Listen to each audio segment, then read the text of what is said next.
Karine Le Marchand évoque son lien particulier avec Faustine Bollaert.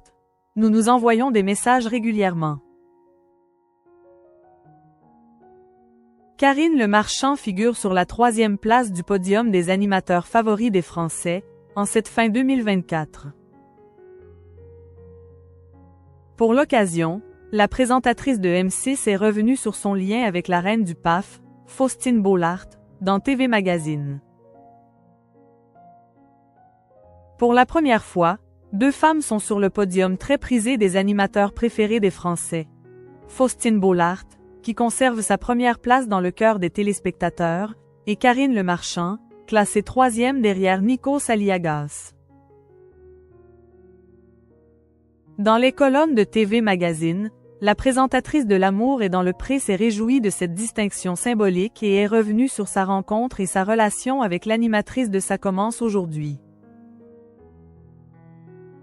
Les 2 femmes que 10 ans séparent se sont connues à l'été 2000, alors que Karine Le Marchand présentait l'émission Ça va faire mal, en fin de soirée sur France 2 et que Faustine Bollaert y était chroniqueuse.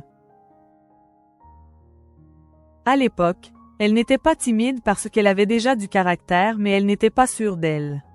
Elle était très susceptible. Et je me souviens que je l'avais fait pleurer.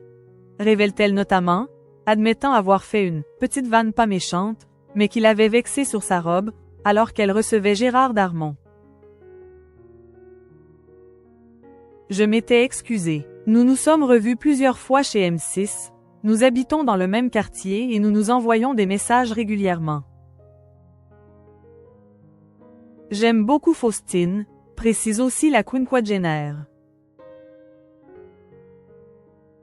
Karine Le Marchand et Faustine Bollaert, reine du PAF et des cœurs. Heureuse de voir sa consoeur dominer ce classement pour la 2e année de plus, Karine Le Marchand s'est émue dans TV Magazine de l'évolution du paysage audiovisuel français, laissant aujourd'hui leur place aux femmes. Peut-être que cela correspond à la place que la télévision nous donne maintenant.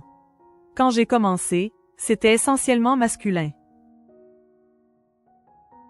Les gens qui étaient en tête de ce sondage ces dernières années étaient plutôt des animateurs de divertissement et notamment de jeux diffusés quotidiennement, a ainsi rappelé la présentatrice de La France à un incroyable talent.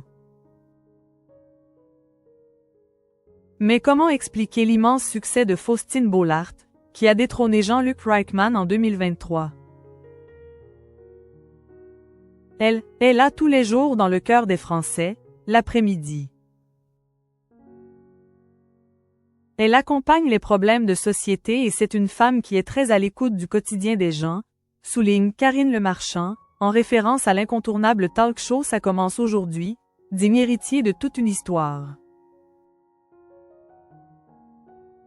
Touchée par sa 3e place, Karine Le Marchand, elle, fêtera, en 2025, ses 30 ans de carrière.